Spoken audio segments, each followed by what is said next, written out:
Okay बच्चों, one more time इस पूरे कंसेप्ट को ओरली क्लियर कैसे करना है। आपको ये समझना है कि चाहे बॉल ऊपर जा रही हो या नीचे जा रही हो, आपने फर्स्ट हाफ ऑफ क्वेश्चन में एक्सेलरेशन की जो डायरेक्शन ली है, आप सेकंड में भी वही डायरेक्शन वही साइन लेके क्वेश्चन सॉल्व कर सकते हो। आपको हर प्रोजेक्टाइल मोशन दो पार्ट्स में सोचने की ज़रूरत नहीं है कि ऊपर जाते टाइम क्या होगा और नीचे जाते टाइम क्या होगा। आई अंडरस्टैंड कि नीचे जाते टाइम फील आती है कि एक्सेलरेशन पॉजिटिव होना चाहिए, लेकिन हमारे पास हर क्वेश्चन को दो बार दो पार्ट्स में सॉल्व करना का टाइम नहीं है। तो इस चीज़ को समझो कि अगर बॉल को इनिशियली कितने स्पीड से ऊपर फेंका है, 120 मीटर पर सेकेंड से, ठीक है। t इक्वल टू 0 पर आपको पता है कि स्पीड कितनी है, 120 metre per second. Upward velocity कितनी है, प्लस 120 मीटर पर सेकेंड। और एक्सेलरेशन कितना है, minus 10 metre per second. Acceleration velocity को कितना चेंज करता है, हर second minus 10 metre per second change करता है। तो t इक्वल टू 1 पर वेलोसिटी कितनी आएगी, माइनस 10 मीटर पर सेकेंड से चेंज होगा तो 110 metre per second. t equal to 2 पर कितनी आएगी, 100 metre per second. t equal to 3 पर कितनी आएगी, 90 metre per second. t equal to 4 पर कितनी आएगी, 80 metre per second. t equal to 5 पर कितनी आएगी, 70 metre per second. t equal to 6 पर 60 metre per second. t equal to 7 पर 50 metre per second. t equal to 8 पर 40 metre per second. t equal to 9 पर 30 metre per second. t equal to 10 पर 20 metre per second.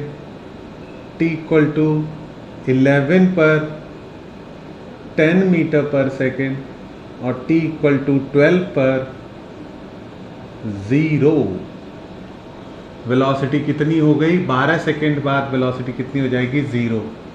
क्यों, क्योंकि acceleration due to gravity 1 second में 10 metre per second negative करता है velocity, okay, कम करता है, चेंज करता है।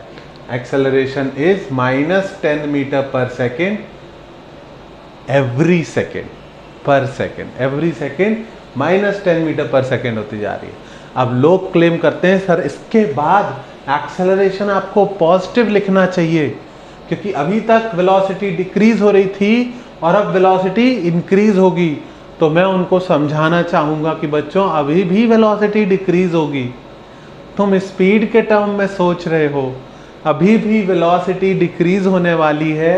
मैं अभी भी t इक्वल टू 13 पर ऊपर तक पहुंचने के बाद क्या होगा, अगले सेकंड में वेलोसिटी 0 में से 10 मीटर पर सेकंड डिक्रीज हो जाएगी। मतलब वेलोसिटी कितनी हो जाएगी, 0 minus 10 metre per second, which will B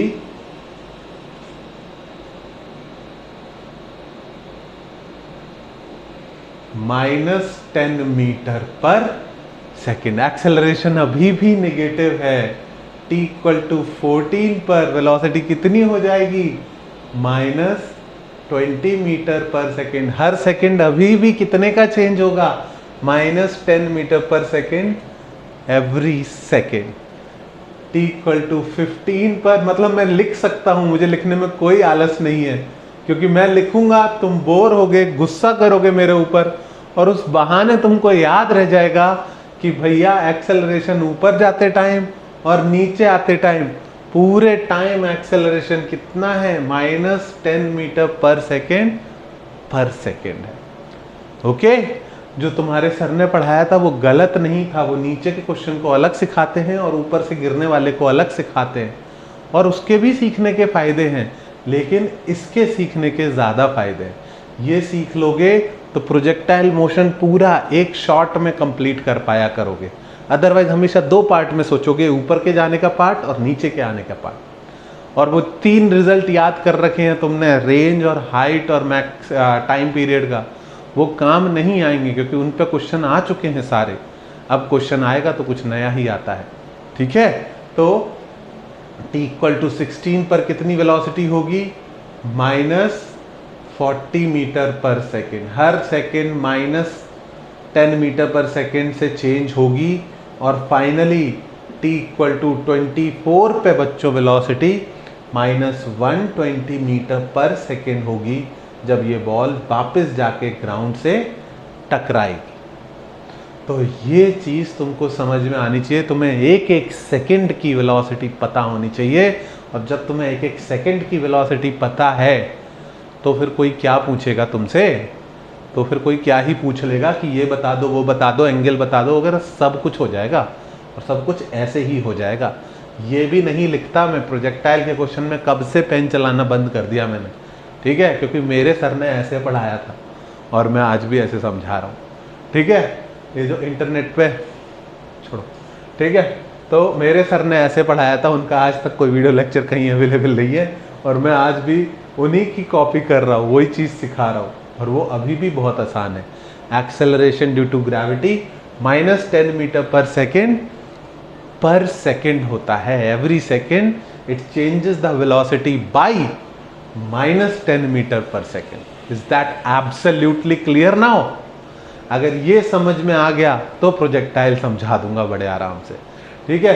इसको नोट डाउन करोगे तुम, देखो इसको नोट डाउन करने की कोई ज़रूरत नहीं है। You can do this with any question that you are facing.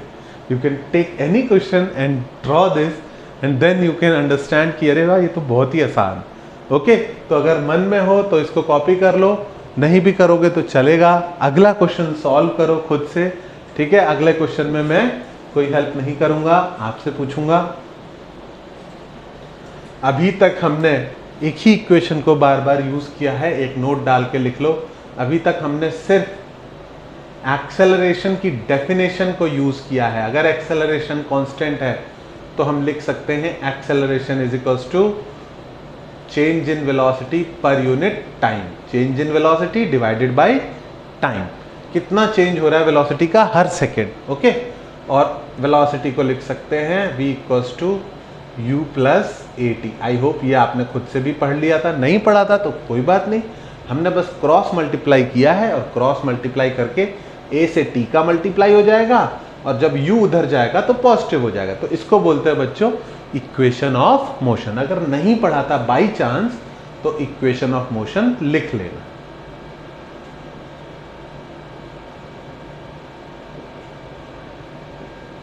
Okay, equation of motion में जो वेलोसिटी है ये x डायरेक्शन की आई कैप से रिप्रेजेंट होगी और y डायरेक्शन की j कैप से। इनिशियल वेलोसिटी भी x डायरेक्शन की अलग होगी और y डायरेक्शन की अलग होगी और एक्सेलरेशन भी x डायरेक्शन का अलग होगा और y डायरेक्शन का अलग होगा। तो चूंकि ये चीज समझ में आनी चाहिए कि x डायरेक्शन की वेलोसिटी को कौन अफेक्ट करेगा, x डायरेक्शन की इनिशियल वेलोसिटी, x डायरेक्शन का एक्सेलरेशन, राइट। और ऐसे ही y डायरेक्शन की वेलोसिटी को कौन अफेक्ट करेगा, y डायरेक्शन की इनिशियल वेलोसिटी और y डायरेक्शन का एक्सेलरेशन। तो हम लिटरली ऐसे लिख सकते हैं इक्वेशन को कि x डायरेक्शन में v is equals to u plus at, सारी x डायरेक्शन की वैल्यूज, और y डायरेक्शन में v is equals to u plus at, सारी y डायरेक्शन की वैल्यूज। यानी x डायरेक्शन का एक्सेलरेशन x डायरेक्शन की वेलोसिटी को अफेक्ट करेगा और y डायरेक्शन का एक्सेलरेशन y डायरेक्शन की वेलोसिटी को अफेक्ट करेगा। समझ में आ रही है बात? x डायरेक्शन और y डायरेक्शन के मोशन को हम अलग अलग सॉल्व कर सकते हैं एक दूसरे के इंडिपेंडेंट। तो हम ऐसा करेंगे जब हम प्रोजेक्टाइल शुरू करेंगे, अभी नहीं कर रहे हैं, लेकिन इसको ध्यान रखना कि मैंने ऐसा कुछ बताया था, तब दोबारा से बता दूंगा। दूसरी इक्वेशन होती है, इसी को इंटीग्रेट करके आती है, यहां पर नहीं कर रहा हूं क्योंकि हो सकता है कुछ लोगों ने इंटीग्रेशन नहीं सीखा हो, पर ये इक्वेशन सबने सीखी होगी। s is equals to ut plus half at square. इसको भी हम दो पार्ट्स में ब्रेक कर सकते हैं, एक्स डायरेक्शन के लिए अलग, वाई डायरेक्शन के लिए अलग। एक्स डायरेक्शन में एक्स डायरेक्शन का डिस्प्लेसमेंट कैलकुलेट हो जाएगा और वाई डायरेक्शन से वाई डायरेक्शन का डिस्प्लेसमेंट कैलकुलेट हो जाएगा। तो उससे हमको आई कैप जे कैप लिख के ऐसे कॉम्प्लिकेटेड स्टेटमेंट्स नहीं लिखने पड़ेंगे, इसलिए ऐसा करेंगे। कैसे करेंगे अभी बताऊंगा मैं। तीसरी इक्वेशन जो है इक्वेशन ऑफ मोशन की, वो है v square is equals to u square plus 2as। यहाँ पर u और v मैग्नीट्यूड है, तो तीसरी इक्वेशन को भी हम x डायरेक्शन के लिए अलग यूज करेंगे और y डायरेक्शन के लिए अलग यूज करेंगे। जब x डायरेक्शन की वेलोसिटी चेंज हो रही होगी तो x डायरेक्शन की एक्सेलरेशन लेंगे, और जब y डायरेक्शन की वेलोसिटी चेंज हो रही होगी तो y डायरेक्शन का एक्सेलरेशन लेंगे। ये बहुत ही आसान काम है, मैं बस ये याद दिला रहा था कि जो 3 इक्वेशन ऑफ मोशन होती है वो सारी की सारी कहाँ से आती हैं, एक्सेलरेशन की डेफिनेशन से। और वो सारी की सारी कब वैलिड है, जब एक्सेलरेशन कांस्टेंट है। तो मोशन अंडर ग्रेविटी में एक्सेलरेशन डेफिनेटली कांस्टेंट है, तो उसमें हम ये तीनों इक्वेशन यूज कर पाएंगे, पहली, दूसरी और तीसरी। अगर किसी को भी इनका प्रूफ समझना है तो मेरी मोशन इन 1 डायमेंशन वाली वीडियो देख लो, उसमें मैंने ये तीनों इक्वेशन डिराइव भी करी है, तो आपको डेरिवेशन भी मिल जाएगा। पर हर स्टेप पे डेरिवेशन की कोई ज़रूरत नहीं होती, ये सिर्फ तब वैलिड है इक्वेशन जब एक्सेलरेशन कांस्टेंट है। ओके, कई बार लोग कंफ्यूज हो जाते हैं कि सर हम बचपन से सीखते आए हैं कि डिस्प्लेसमेंट होता है वेलोसिटी इनटू टाइम। तो बच्चों अभी भी डिस्प्लेसमेंट जो है वो वेलोसिटी इनटू टाइम ही है, पर चूंकि वेलोसिटी चेंज हो रही है तो वेलोसिटी कौन सी लेनी पड़ती है, एवरेज वेलोसिटी लेनी पड़ती है। तो ऐसा ना सोचो कि ये कुछ और कर दिए और बचपन से हमको गलत पढ़ाए थे। गलत नहीं पढ़ाए थे, जिसने भी पढ़ाया था, जहाँ भी जिस टीचर ने पढ़ाया था, उसने जब वेलोसिटी टाइम लिया था तो वेलोसिटी कांस्टेंट था। अगर कांस्टेंट नहीं है तो कौन सा लेना पड़ेगा, एवरेज। कैसे आता है बच्चों एवरेज, एवरेज होता है initial plus final by 2 into time. और इनिशियल है u और फाइनल को क्या लिख सकते हैं, फाइनल को लिख सकते हैं u प्लस 80। तो बेसिकली मैं प्रूफ बताने में चला गया, मेरा मन नहीं मानता कि मैं कोई चीज़ ऐसे बोल दूं कि ये इधर उधर है या ये नहीं पढ़ाऊंगा। तो जिन लोगों को आता है उनको लगेगा कि सर टाइम वेस्ट कर रहे हैं, बट ठीक है, कोई बात नहीं। ut plus half a t square, तो s is equals to u t plus half a t square. बस तीसरे वाले का नहीं बता रहा मैं, प्रूफ की ज़रूरत नहीं है बच्चों, जो तुमने पढ़ा है बचपन से उन्हीं से आ जाते हैं सारे प्रूफ। ओके, तो अभी कोई ज़रूरत नहीं है। अब हमको ये 3 इक्वेशन पता है और इनका यूज़ सीखना है। तो सबसे अच्छा यूज़ केस कौन सा है, जो तुम ओरली सॉल्व कर रहे हो वही यूज़ केस सबसे अच्छा है, क्योंकि उसमें तुम ओरली वेरीफाई कर सकते हो कि जो कर रहे हैं वो ठीक है कि नहीं है। समझ में आई बात? ओरली क्या कर रहे हो तुम, लेट्स टेक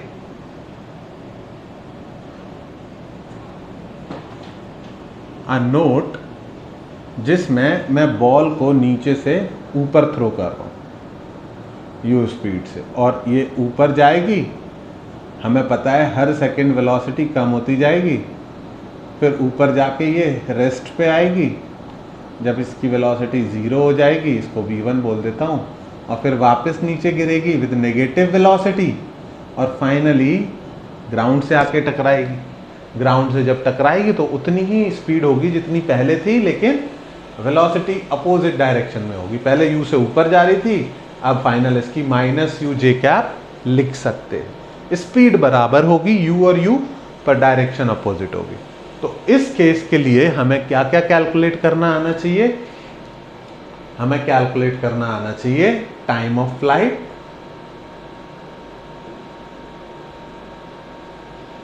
और मैक्सिमम हाइट। जो फॉर्मूले हम इसके लिए डिराइव करेंगे, इसको बच्चों बोलते हैं प्यार से मोशन अंडर ग्रेविटी। जो फॉर्मूले हम इसके लिए डिराइव करेंगे सेम फॉर्मूले हमारे प्रोजेक्टाइल में भी चलेंगे, with very very slight modification same फॉर्मूले हमारे प्रोजेक्टाइल में भी चलेंगे। तो यहां पर ध्यान से समझ लेना, यू स्पीड से ऊपर फेंका है, सिर्फ इतना पता है, बाकी कुछ नहीं पता। और पूछ लिया जाए कि टाइम ऑफ फ्लाइट कितना होगा, तो कैसे कर सकते हैं? तो तुम बोल सकते हो कि ये नोट डाउन कर लिया सबने, पॉज करके इसको नोट डाउन करो, मैं इसको हटा दूं तीनों इक्वेशंस को। तुम्हें पता है तो अच्छी बात है, नहीं पता तो फटाफट पूरा नोट डाउन करो, और पता है तो भी एक बार नोट डाउन करो। हम इन्हीं को यूज करने वाले हैं आगे, ठीक है। 3 equation of motion he use करने वाले हैं, छोटा सा नोट बना के लिख दो। उसके बाद next heading is motion under gravity. तो अभी तक जो हम पढ़ रहे थे वो भी मोशन अंडर ग्रेविटी ही था, लेकिन उसमें हम कोई फॉर्मूला नहीं यूज कर रहे थे। बोलते सर आपने हेडिंग प्रोजेक्टाइल मोशन का डलवाया था। बच्चों प्रोजेक्टाइल मोशन उसी को आता है जिसको मोशन अंडर ग्रेविटी आता है, क्योंकि प्रोजेक्टाइल मोशन और मोशन अंडर ग्रेविटी में जरा सा फर्क है, इधर ऊपर फेंक रहे हैं उधर एंगल पे फेंक देंगे, तो ऊपर की वेलोसिटी अलग हो जाएगी, आगे की अलग हो जाएगी। तो इसी को अच्छे से पकड़ लो। टाइम ऑफ फ्लाइट निकालना है तो क्या करना है? तो सीधी सी बात है, टाइम ऑफ फ्लाइट को मान लेता हूं मैं t, और नीचे से ऊपर जाने के टाइम को मान लेता हूं स्मॉल t। तो टाइम ऑफ फ्लाइट अगर पूरे मोशन का टाइम t इक्वल टू 0 से फेंका और t equal to capital T पर ये वापस आया, और नीचे से ऊपर का टाइम चलो मान लेते हैं t इक्वल टू t1, ठीक है। तो टाइम ऑफ फ्लाइट निकालने के लिए मुझे टेक्निकली डबल करना है किसका? t1 का, कि जितना टाइम लगा उतना ही वापस आने में लगेगा, तो उसका डबल कर देंगे तो आंसर आ जाएगा। अब हम फॉर्मूला डिराइव कर रहे हैं, वैल्यूज नहीं गिवन है। अगर मैं बोलूँ ये u की वैल्यू 40 मीटर पर सेकेंड है, तो 40 को 0 ले जाने में ग्रेविटी को कितने सेकेंड लगेंगे? 40 से 30 जाने में 1 सेकेंड, 30 से 20 2, 20 से 10 3, और 10 से 0 4। तो अगर मैं बोलता हूँ 40 मीटर पर सेकेंड, तो तुम्हें तुरंत पता होना चाहिए कि सर 4 सेकेंड लगेंगे नीचे से ऊपर जाने में, ओके। अगर ऊपर की तरफ वेलोसिटी 50 मीटर पर सेकेंड देता हूँ तो तुम्हें तुरंत पता होना चाहिए सिर्फ 5 सेकेंड लगेंगे जाने में। तो जब जो चीज़ तुरंत पता है उसको फॉर्मूला भी निकाला जा सकता है, ठीक है। कैसे कर सकते हैं हम? ए से बी तक के लिए इक्वेशन लिख रहे हैं, ए से बी तक के लिए, ए टू बी। V0 ए पर u की वैल्यू u है और b पर v की वैल्यू है 0, ओके। और हमें क्या निकालना है? टाइम t1 कैलकुलेट करना है, और एक्सेलरेशन कितना दिया है? -g लिख ले, फॉर्मूले में g डाल देंगे 10 की जगह तो अच्छा लगेगा। v is equals to u plus a t, यानी 0 is equals to u minus g t1। तो u is equals to g t1 और t1 is equals to u by जी।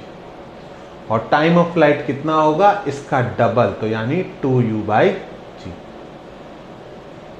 ठीक है। तुम्हें ओरली सॉल्व करना आता है, ये बहुत अच्छी बात है। तुम्हें जब मैंने बोला कि मैंने 60 मीटर पर सेकेंड से बॉल को ऊपर फेंका, 60 को 0 से करने में ग्रेविटी को कितने सेकंड लगेंगे? तो तुम्हें पता है 6 सेकंड, और 6 सेकंड का डबल 12 सेकंड। तो टाइम ऑफ फ्लाइट कितना आना चाहिए? 12 सेकंड। अगर फॉर्मूला यूज करें 2 × 60/10, तो भी आंसर कितना आएगा? 12 सेकंड। फिर फॉर्मूला क्यों लिख रहे हैं? क्योंकि बच्चों कई बार जल्दबाजी में गलतियां हो सकती हैं, तो कुछ बेसिक फॉर्मूले पता होने चाहिए, उनके डेरिवेशन आने चाहिए। डेरिवेशन आएंगे तो कभी नहीं भूलोगे, ओके। टाइम ऑफ फ्लाइट पता चल गया। दूसरी चीज थी मैक्सिमम हाइट। तो मैक्सिमम हाइट जब कैलकुलेट करनी है, तो अब क्या कैलकुलेट करना है? Maximum height. क्या मैं बोल सकता हूं कि मुझे डिस्प्लेसमेंट इन वाई डायरेक्शन चाहिए, कि ये वाई डायरेक्शन में कितना ऊपर गया, कब से कब तक? ए से बी तक, ठीक है। वाई डायरेक्शन में कितना ऊपर गया? ए से बी तक। तो ए से बी तक का डिस्प्लेसमेंट मैं 2 फार्मूले से निकाल सकता हूं। एक है s is equals to u t plus half a t square. कौन सी डायरेक्शन में? y डायरेक्शन में, यानी y डायरेक्शन का डिस्प्लेसमेंट, y डायरेक्शन की इनिशियल वेलोसिटी और y डायरेक्शन का एक्सेलरेशन। तो मैं ऐसे लिखने की जरूरत नहीं है, मैं समझा रहा हूं इसलिए लिख रहा हूं। ओके, y डायरेक्शन का डिस्प्लेसमेंट निकालना है a से b तक, ठीक है। इनिशियल वेलोसिटी a पर कितनी है? u। फाइनल वेलोसिटी b पर कितनी है? 0। टाइम कितना है a से b तक का? तो t1 लिखोगे तुम। a से b तक का टाइम कितना है? t1, ना कि कैपिटल T। कैपिटल T डालोगे तो अनर्थ हो जाएगा, ठीक है, बड़ी गड़बड़ हो जाएगी। तो a से b तक का इनिशियल वेलोसिटी पता है, फाइनल पता है, टाइम पता है और एक्सेलरेशन तो पता ही है -g। तो y डायरेक्शन के लिए सारी चीज़ें पता हैं, तो डिस्प्लेसमेंट निकाल लो। डिस्प्लेसमेंट को बोल क्या रहे हैं हम? Maximum height is equals to u into u by g plus half into -g plus u by g का स्क्वायर। मुझे ये मेथड पसंद नहीं है, हो सकता है तुम्हें भी अच्छा ना लगे, ठीक है। मेरे और मेरी स्टूडेंट्स की सोच ज़्यादातर मैच करती है।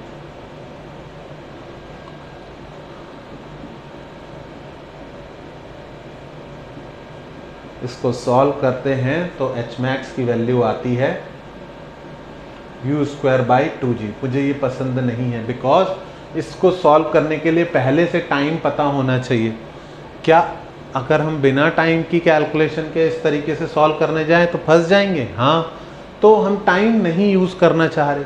तो बच्चों, जो थर्ड इक्वेशन होती है, थर्ड इक्वेशन यानी v square plus is equals to u square plus 2as, इसमें अगर u पता है, v पता है और a पता है, u, v और a पता है, तीनों पता है, तो हम डिस्प्लेसमेंट निकाल सकते हैं बिना टाइम की ज़रूरत के।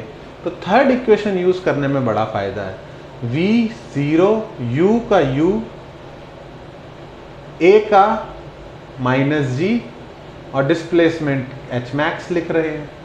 तो इस तरीके से सॉल्व करने में बहुत ही आसान है। U square is equals to, ऐसे लिख दूँ, 2g h max is equals to u square. तो आई थिंक आज के बाद आप भी इससे ही सॉल्व करोगे। मैक्सिमम हाइट निकालना होता है u square by 2g। Maximum height u square by 2g, time of flight 2u by g. पूरा देश इन फॉर्मूलों को याद करने के बैठा है। ज़्यादातर लोगों को ये फॉर्मूले पता है। पूरा देश सेलेक्ट नहीं होगा, पूरा देश बेस्ट परफॉर्म नहीं कर पाएगा। क्यों? क्योंकि किसी ने उनको बोल दिया कि याद कर लो, काम हो जाएगा। नहीं, आपको 3 बार ये प्रूफ लिखना चाहिए। 3 बार, 1 बार नहीं, 2 बार नहीं, 3 बार। 1 बार आप देख के लिखोगे, दूसरी बार आप थोड़ा बहुत लिखोगे और तीसरी बार आप बिना देखे लिखोगे। ये गारंटी है, ठीक है। तो 3 बार ये दोनों प्रूफ कर दो और उसके बाद जिंदगी भर के लिए मोशन अंडर ग्रेविटी आपका डन हो जाएगा, ठीक है। मोशन अंडर ग्रेविटी आपका डन हो जाएगा तो प्रोजेक्टाइल में डन करा दूंगा। इसके आगे हम नेक्स्ट लेक्चर में कंटिन्यू करेंगे। Thank you for giving me your time. Very best of luck to you. Okay.